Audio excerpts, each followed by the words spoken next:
What's cracking, mongs? Welcome back to another episode of the Dirty Munch. Today we're making tomato soup and croutons. This one is an easy night banger and only takes a few minutes to make. That's if you don't count the simmer time, but you know, we keep it real.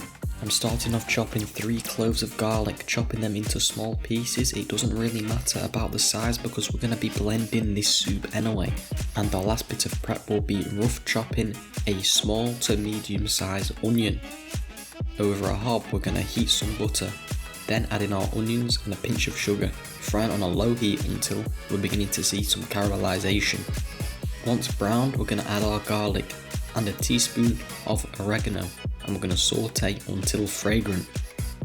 Once fragrant, I'm going to add a splooge of tomato puree, or if you're from the States it is known as tomato paste. I'm going to mix and cook through. Now we're going to add our can of chopped tomatoes and a tablespoon of honey. Then we'll season with salt and pepper and stir. Next we're going to add our chicken stock. We're going to stir that and let it simmer. Taste and season accordingly. Onto our croutons. Here I've got some old stale bread from my how to make bread video. I'm going to get my bread and I'm going to chop it into rough cubes. In a pan I'm heating oil and butter and adding my bread. Toast all sides until golden brown and crisp. They should look like this.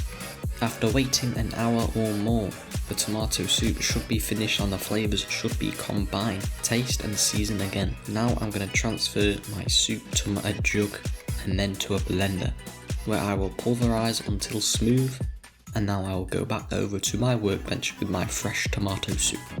Pouring out my soup and making it look all nice. Like, wow, look at this thick and creamy soup. Yum yum. These croutons also slap, crisp on the outside and soft on the inside. This one is a banger and great for infants. Give it a go. Your kids will like it because they don't taste the vegetables. See you guys later, you muppets.